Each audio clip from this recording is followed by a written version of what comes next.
एक बार की बात है। कवि नाम का एक युवक था जो एक छोटे से गांव में रहता था। वह एक दयालु और विचारशील व्यक्ति था, लेकिन वे अक्सर नकारात्मक विचारों और भावनाओं से घेरा रहता था। एक दिन उसने अपने आंतरिक संघर्षों को दूर करने के तरीके सीखने के लिए बुद्ध की सलाह लेने का फैसला किया। जब वह बुद्ध से मिला, कवि ने समझाया कि वह लगातार क्रोध, उदासी और भय की भावनाओं से ग्रस्त था।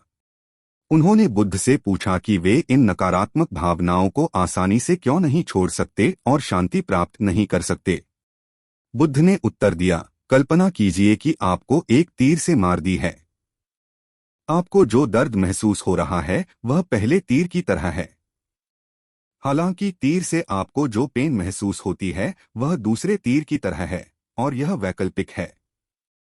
दूसरा तीर उन नकारात्मक विचारों और भावनाओं का प्रतिनिधित्व करता है जिन्हें हम तब अनुभव करते हैं जब हम पहले तीर के दर्द का विरोध या संघर्ष करते हैं। कवि को आश्चर्य हुआ और उसने पूछा कि वह दुख के दूसरे तीर से कैसे बच सकता है।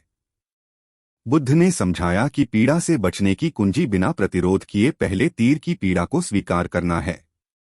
ऐसा करने से हम अपने नकारात्मक विचारों और भावनाओं के कारण होने वाली अनावश्यक पीड़ा से बच सकते हैं।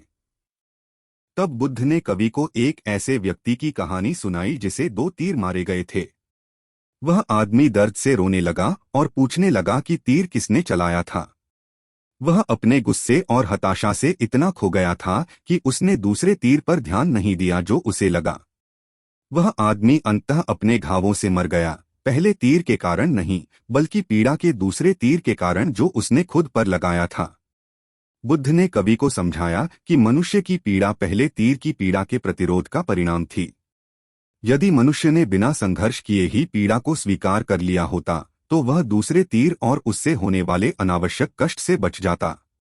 कवि बुद्ध की शिक्षाओं से चकित थे और उन्होंने महसूस किया कि वे अपनी नकारात्मक भावनाओं का विरोध करके अपने लिए अनावश्यक पीड़ा पैदा कर रहे थे। उन्होंने अपने जीवन में बुद्ध की शिक्षाओं को लागू करने का फैसला किया और उनके साथ संघर्ष किए बिना उनकी भावनाओं को स्वीकार करना सीखा। समय के साथ कवि की नकारात्मक भावनाओं ने उस पर अपनी पकड़ खो दी और वह अपने भीतर शांति और संतोष पाने में सक्षम हो गए। उन्होंने बुद्ध के पास जाना जारी रखा और अपने अनुभवों को साझा किया, बुद्ध की शिक्षाओं का पालन करने के लिए अपने गांव में दूसरों को प्रेरित किया। दुख का दूसरा तीर वैकल्पिक है और यह उन नकारात्मक विचारों और भावनाओं का प्रतिनिधित्व करता है जो हम अनुभव करते हैं जब हम पहले तीर के दर्द का विरोध करते हैं या उसके खिलाफ संघर्ष करते हैं। इसके खिलाफ संघर्ष किए बिना दर्द को स्वीकार कर हम अनावश्यक पीड़ा से बच सकते हैं और अपने भीतर शांति पा सकते हैं। ऐसी ही और मोटिवेशनल कहानियों के लिए हमारे चैनल को लाइक, शेयर और सब्सक्राइब करना न भूलें।